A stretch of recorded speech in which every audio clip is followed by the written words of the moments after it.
Salut à tous, on se retrouve pour une toute nouvelle vidéo dans le studio de Studio Sport. Après vous avoir présenté les différents points forts via mon collègue Hugo du nouveau drone DJI, le Mavic 3 Pro, on va revoir aujourd'hui un petit peu plus en détail qu'est-ce qui fait de cette nouvelle machine le drone le plus évolué de la gamme.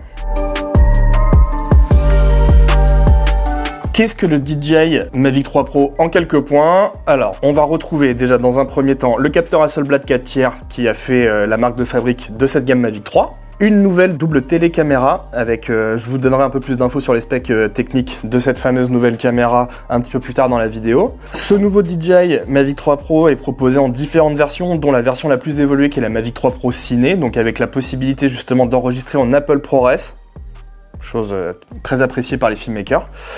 Au niveau de l'autonomie, on va être sur 43 minutes de vol maximum, de l'évitement d'obstacles omnidirectionnel et bien sûr la transmission DJI O3 qui assure en norme FCC une transmission à hauteur de 15 km environ. On va rester sur les normes CE et annoncer 8 km, c'est déjà pas mal. L'intérêt de ce nouveau produit, ça va être de retrouver du coup cette nouvelle gimbal qui va intégrer directement 3 caméras.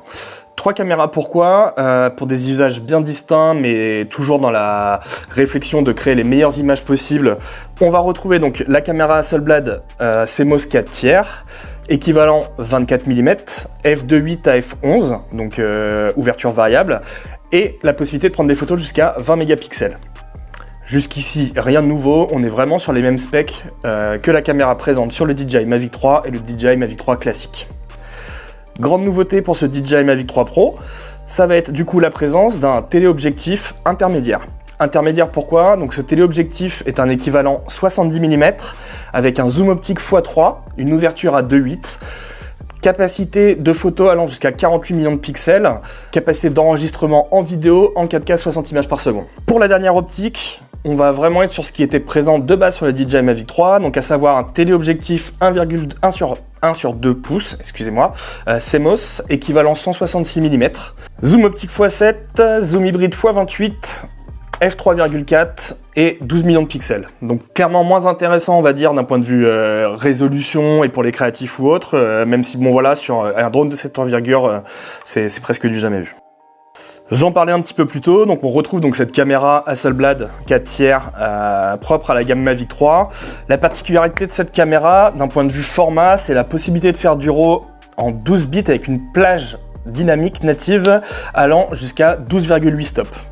12,8 stops, qu'est-ce que ça signifie? Ça signifie tout simplement une possibilité de détail vraiment exceptionnelle. La petite notion Hasselblad présente sur cette caméra, c'est pas du tout, ou enfin pas uniquement un élément vendeur et marketing.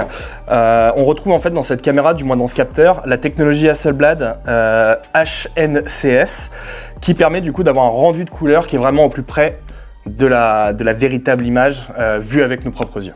Pour en finir du coup sur cette caméra Hasselblad présente sur le Mavic 3 Pro, je peux vous donner 6 points forts qui vont du coup, je pense, vous donner très sincèrement envie d'acquérir ce drone. Résolution maximale 5,1K à 50 images par seconde, DCI 4K 120 images par seconde pour du ralenti, la possibilité de filmer en D-Log 10 bits, du HGL, de la photo de nuit et des fonctions hyperlapse. Un petit peu de détails concernant justement ce fameux D-Log 10 bits.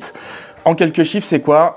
C'est plus de 1 milliard de couleurs qui va être enregistré directement par le capteur, vous permettant du coup par la suite de pouvoir étalonner comme bon vous semble vos rushs pris du coup avec le DJI Mavic 3 Pro.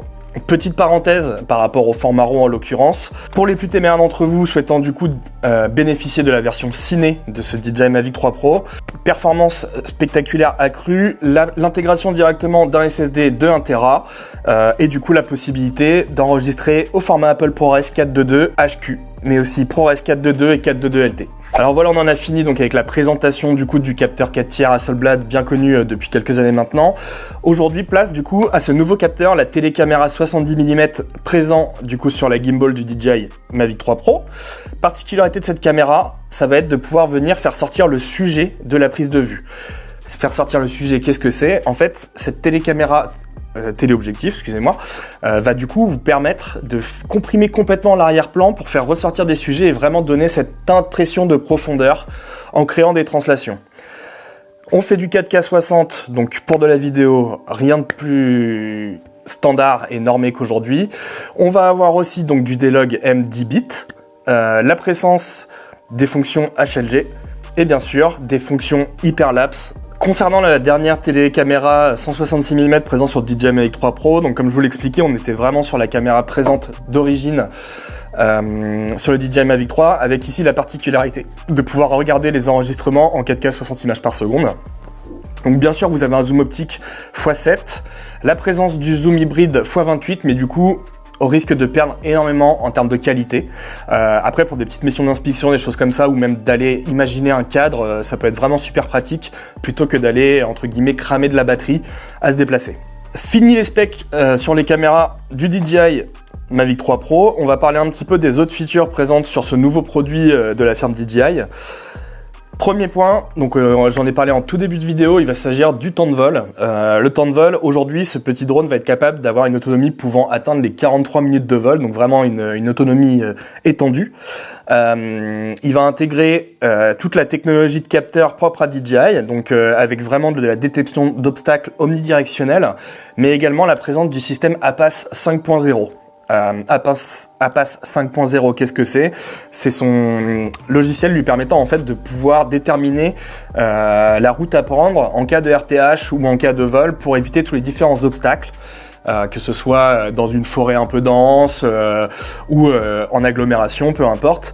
Là, vous allez pouvoir voler en toute sécurité et en toute fluidité de façon relativement autonome. Au niveau de la transmission vidéo, je vous en parlais un petit peu plus tôt, j'ai dit DJI O3, mais à culpa c'est O3+, vous permettant donc d'atteindre une portée de transmission radio et vidéo allant jusqu'à 8 km CE, 15 km FCC, toujours en terrain complètement dégagé. Vous allez pouvoir récupérer le flux vidéo HD directement sur la radiocommande en résolution 1080p à 60 images par seconde. Je vous l'assure, c'est magnifique et super fluide. On retrouve comme dans tous les petits derniers drones sortis de chez DJI, les fonctions Waypoint, qui étaient très attendues par les utilisateurs, donc qui va vous permettre en l'occurrence de soit créer un premier vol, d'enregistrer des points de passage et de répéter ce vol de façon complètement automatisée afin de pouvoir garder uniquement le contrôle sur la nacelle, ou simplement créer des missions de surveillance ou peu importe, il peut y avoir une multitude d'usages. On retrouve le mode ciné ainsi qu'un régulateur de vitesse intégré directement dans le drone, en fait vous permettant tout simplement d'avoir des mouvements beaucoup plus souples, même si vous-même vous n'arrivez pas à être méga souple sur les sticks. Ça va permettre du coup de ralentir complètement les mouvements sur les différents axes du drone pour donner un grain un peu plus cinéma aux différentes vidéos que vous allez réaliser avec. On retrouve également des fonctions de RTH avancées, vous permettant du coup de pouvoir paramétrer le point de retour ainsi que différents paramètres qui sécurisent encore plus la coupure de radio, la baisse d'autonomie ou tout autre élément qui pourrait vous amener à déclencher un return to home. Qui dit produit DJI dit forcément création étendue et aussi simplicité d'utilisation. Au niveau du DJI Mavic 3 Pro, on va retrouver différents modes de création de contenu complètement automatisés. Nous allons avoir dans un premier temps le Focus Track. Focus Track, donc, qui est tout simplement le grand frère de l'Active Track comme on a pu le connaître à l'époque, donc l'Active Track 5.0, donc qui va vous permettre de faire du suivi d'éléments à distance complètement autonome, que ce soit un véhicule, une personne, un vélo, voilà, libre à vous de choisir ce que vous allez avoir envie de filmer. On va retrouver également la présence des master shots. Les master shots, ça va être une multitude de petits montages proposés directement par l'application, intégrant différents types de prise de vue totalement automatisés. Ça peut être des spirales, des boomerangs, des dronis. Voilà, en fait, le drone va réagir complètement seul en analysant un petit peu son environnement pour vous proposer une animation et une façon de filmer très cinématographique directement disponible sur l'application. Au niveau des quickshots, j'en parlais justement, on va retrouver les classiques, le droni, la fusée, le cercle et la spirale. Pas besoin de vous faire un dessin, on les connaît depuis longtemps.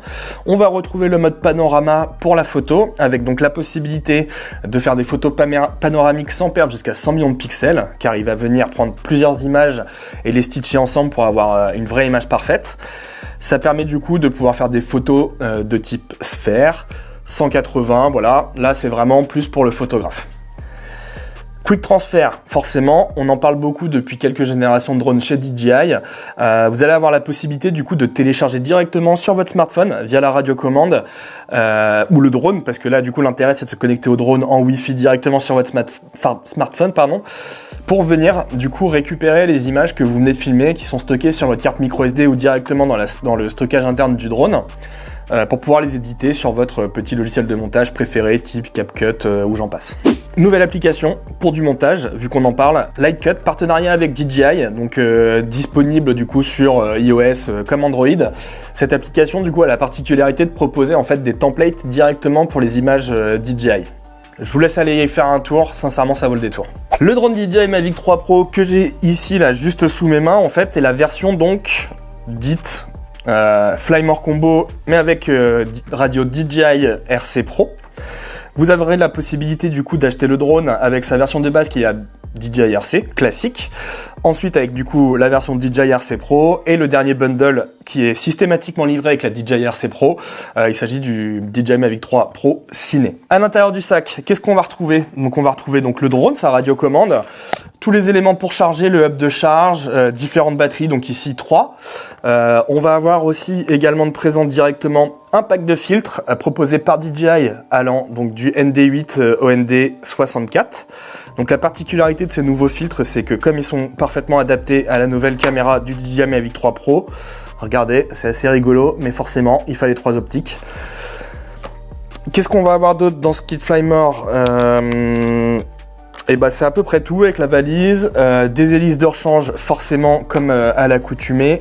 Pour les personnes qui souhaiteraient pousser un petit peu plus loin l'usage de leur nouvelle acquisition DJI, vous allez pouvoir retrouver en accessoire supplémentaire un objectif grand angle vous permettant d'élargir le FOV de votre drone, mais également des chargeurs voiture pour les baroudeurs et j'en passe. Mais ça, tout ça, ce sera disponible sur studiosport.fr, comptez sur nous. Comment se situe le DJI Mavic 3 Pro aujourd'hui au vu de la législation en cours en France, mais aussi de la future législation européenne?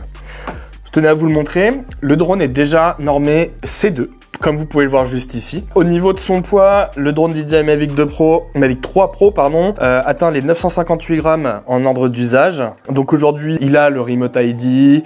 Pour ce qui est de la législation française, vous devez enregistrer le drone sur Alpha Tango naturellement, lui générer un numéro d'UAS et l'enregistrer à votre collection, coller la petite étiquette que nous vous proposons également si jamais vous voulez pas vous embêter avec ça. Maintenant voilà, il est complètement prêt pour la future législation européenne quand elle sera en ordre de marche pour nous les Français.